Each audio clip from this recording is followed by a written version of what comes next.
Hi, this is Rethik. I'm your biology subject matter expert from the MemoNeet. And once again, welcome to the biology series. So in this video, we'll be talking about leaves, that is the morphology of leaves and types of leaves, their structure, the major function. So students, like, what do you know basically about leaves? So in general, morphologically, when we are seeing the leaf, right, we know that leaves are basically green in color. Almost all the plants, the leaf color is green. Some they will be having brown in color, and some yellowish in color. This might be because of the age or lack of nutrients, or even it could be some pesticide infection. But that's fine. But normally, when we see naturally in the environment or in the surrounding or in the ecosystem, the leaf, they're green in color, and major function of leaf is photosynthesis, right? It helps in the process called photosynthesis. So whatever the green leaves, only they are able to synthesize or prepare its own food, make its own food. Whereas non-green leaves like brown leaves or any other color like purple leaves and all, so they are unable to prepare their own food. That is what basically or normally we discuss. So, and what exactly the morphology of leaf is? The leaf, one thing is it is lateral, and generally they're flattened structure. So where they are formed, they're actually born on the stem region. So leaves are basically their flattened structure. So it develops at the node and bears a bud in its axil, and the axillary buds, right? That later on develops into the branches. So the leaf originates from the shoot apical meristems, and they're arranged in an acropetal order. Say, like if it is the stem, so they are arranged in this way. So they are most important vegetative organs for photosynthesis. That means they are the very important organs or parts of the plant which helps in what? Photosynthesis. So typically the leaf consists of three major parts. So the first part could be the leaf base, and the second part will be this part, that is petiole. And the next part could be this, that is lamina. Clear? So these are the three major parts of the leaf. Moving to the next slide, the leaf, how they're attached to one another, how these three parts are attached. So first thing is the leaf is attached to the stem. So if this is the stem, right? So leaf is attached to the stem by what? By the leaf base, and maybe bear two lateral smaller leaf-like structure called as stipules. Can you see this somewhat leaf-like, small leaf-like structure? So we normally call it as what? Stipules. And this is the accessory bud, as I discussed in the previous slide. So now in monocot students, the leaf base expands into sheath covering the stem partially or wholly. Okay. Whereas in some of the leguminous plants or legume plants, what happens? The leaf base that we were discussing, right, may be swollen in shape, which is actually called as pulvins. So you will see them somewhat swollen. Then we have what? Lamina. So the lamina can also be called as leaf blade. Okay. So what is the major color of it? Green in color. Then it is the expanded part of the leaf. So from the leaf base to the petiole, and later what you will be seeing? Lamina you will be seeing, right? So it is an expanded part of what? Leaf. So what all the things we will be able to see here? So I'll be able to see the leaf veins and venlets, right? So we will be able to see the veins and venlets. So usually the middle portion, whenever we are talking, right?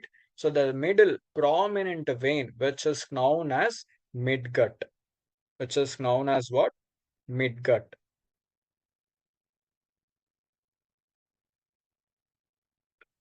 So veins, what it does, what is the major function of the veins? It provides a rigidity. It normally provides the rigidity to the leaf blade or lamina and acts as a channel for transportation of the food, like water, transports the water, minerals, and food materials. And major role, obviously, so that is also contributing for the photosynthesis, as it also requires water, minerals, right, for the photosynthesis. So that means this veins, it is acting as a transport channel of water, minerals, and food material. Moving to the next slide. So now I just had a conversation. We had a conversation about veins and venations. So what are this? The arrangement of veins and veinlets, which I told, right? So in the lamina of leaf, so that is in the leaf blade. So the arrangement of veins, or it could be veinlets, So they are termed as what? So they are actually termed as venation. Okay, fine. So when this veinlets forms a network, so what happens? The venation is termed as reticulate. Getting? So whenever there is a connection of network, these veinlets, they form a connection of network, right? We normally term those venations as reticulate. And when the veins run parallel to each other in this way, so if they're running very parallel to each other without any without a lamina, okay, without that, so then the venation is termed as parallel. So I can call this as parallel venations now. So leaves of the dicotyledon plants generally possess this kind of venations, that is reticulate venations, while parallel venations are mostly seen in this part, that is monocotyledons. This is clear. So where you will be seeing a kind of reticulate venations and parallel venations. Moving to the next slide.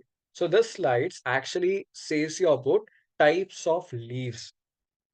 So leaves are basically, we know a compound leaves, right? So they might basically of two types. So when I'm talking about leaf, it is said to be very simple when its lamina is entire or when inscribed. Okay, that means if they are attached or they make a arrangements. So what happens? They do not touch the midrib, middle of the rib. Okay. And when this incisions of this lamina reaches up to the midrib, breaking it into a number of leaflets in this way. Okay. What happens? A bud, the leaf is actually said to be a compound leaf now. So the bud is present in the axial leaflet of a compound leaf. Okay. So therefore, this compound leaf can be of two types now. What are those? So one thing is in a pinnately compound leaf, that is in this, like say like in the neem leaf example, if I take them as an example. So what we will be seeing, the presence of common axis. So you can see, right, the common axis presence. So which represents the midrib of the leaf as in the neem plant. So in the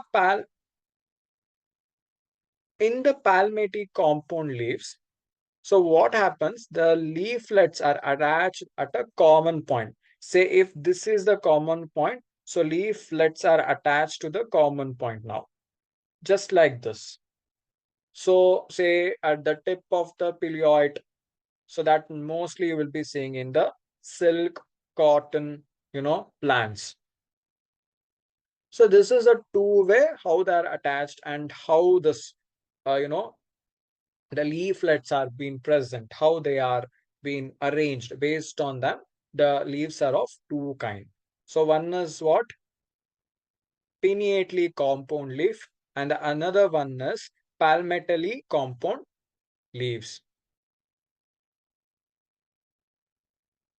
So the next one is phyllotax.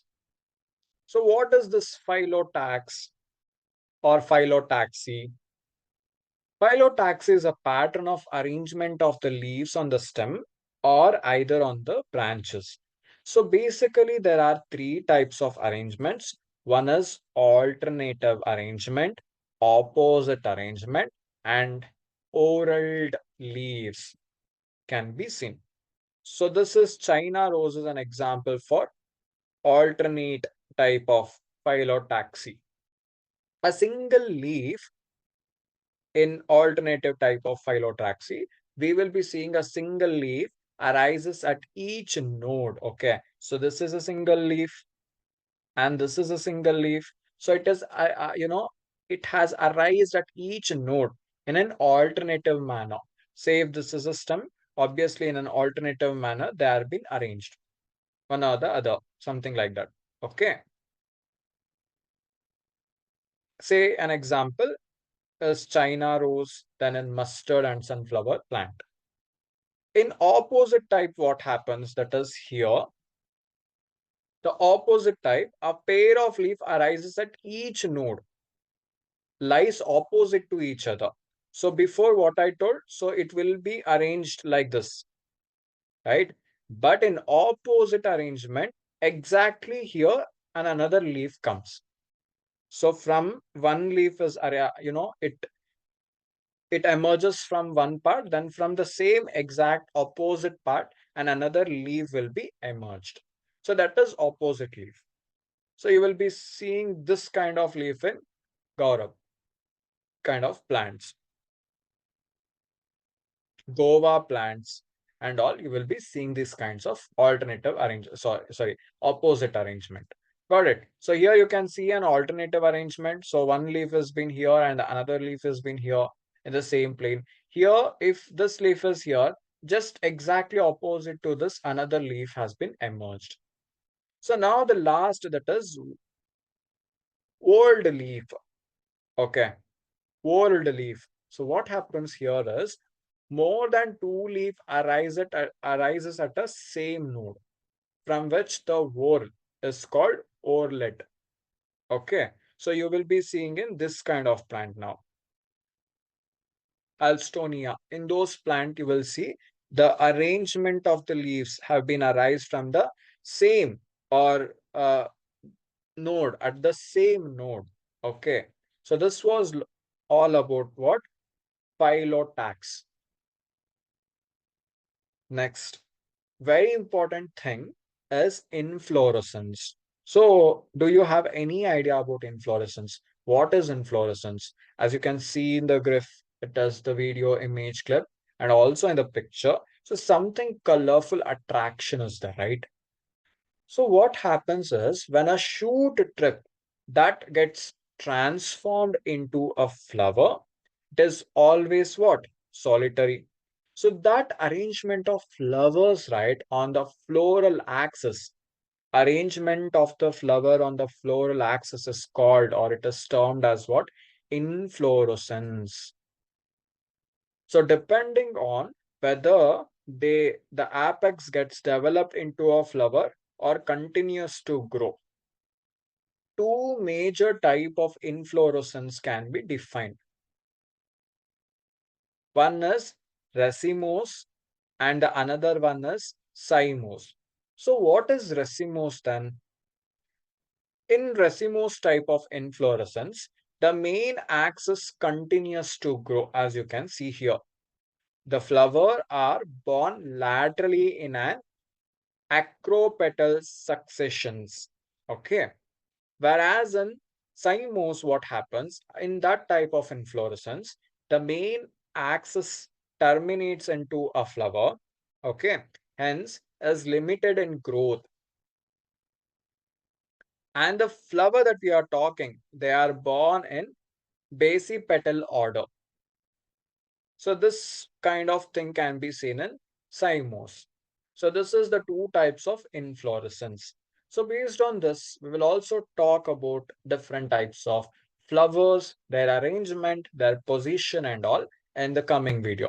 But still now, till now, okay, I just wanted to convey you that if you still have any doubts, you can feel free to reach me out through the comment section, or else you can also join our Telegram channel. So where I'll be available for you all. Not only this, you can get a very good way of solving the NTA PYQs, that is NTA pattern oriented PYQs in the MemoNeet app. So you can also buy the Elite plan, which you can take a benefit to solve the PYQs and to learn the subject, as there are very good notes in the app. So this is all about today's video, students, and I'll be coming back with another video related to this chapter. Thank you.